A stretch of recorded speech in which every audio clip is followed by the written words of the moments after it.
70 বছর ডাকবি, এরপরে একটা জবাব দেবো, কিসের জন্য ডাকস? জাহান্নামী বলবে আল্লাহ পানির পিপাসার সইতে পারি না। আল্লাহ ফেরেশতাদের বলবেন ও ফেরেশতা জাহান্নামের জন্য কেমন পানি বরাদ্দ আছে? ফেরেশতারা বলবে আল্লাহ জাহান্নামীরা জাহান্নামে জ্বলতে জ্বলতে তাদের গায়ের রক্ত, চর্বি, গোস্ত, হাড্ডি পুইজের নহর হয়ে যেখান থেকে বয়ে গেছে, ওই পুইজ উত্তপ্ত গরম আর গন্ধ বানাইয়া যায়, ওইটাই জাহান্নামীদের পিপাসা নিবারণের পানি। আল্লাহ বলবেন দিয়া দে আমার ডিস্টার্ব দিতে মানা কর, কারণ আমি প্রিয় বান্দাদের নিয়ে আসি।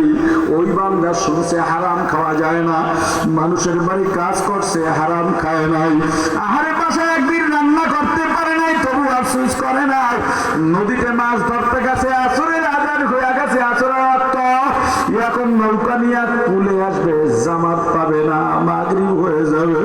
আমার বন্ধা কোমরের গামছাটা খুলে নৌকার গলিতে মসজিদ বানাইয়া যায়, নামাজ বানাইয়া নামাজের দাঁড়াইয়া গেছে।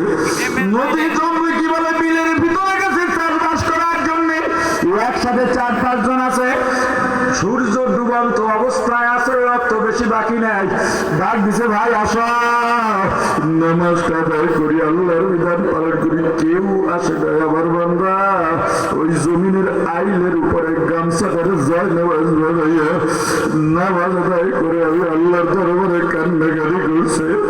এরপরে বাড়ি ফিরে গভীর রাত যখন হইয়া গেছে, জয় নামাজ বিছাইয়া আমি আল্লাহর দরবারে এমন কান্দারি কানছে, ও আল্লাহ আমি গরিব, আজকে জামাত পারি নাই, জামাতে আদায় করতে পারি নাই, ওই নদীর মধ্যে গেছি জামাত পড়তে পারি নাই, কিন্তু তোমাকে ভুলি নাই।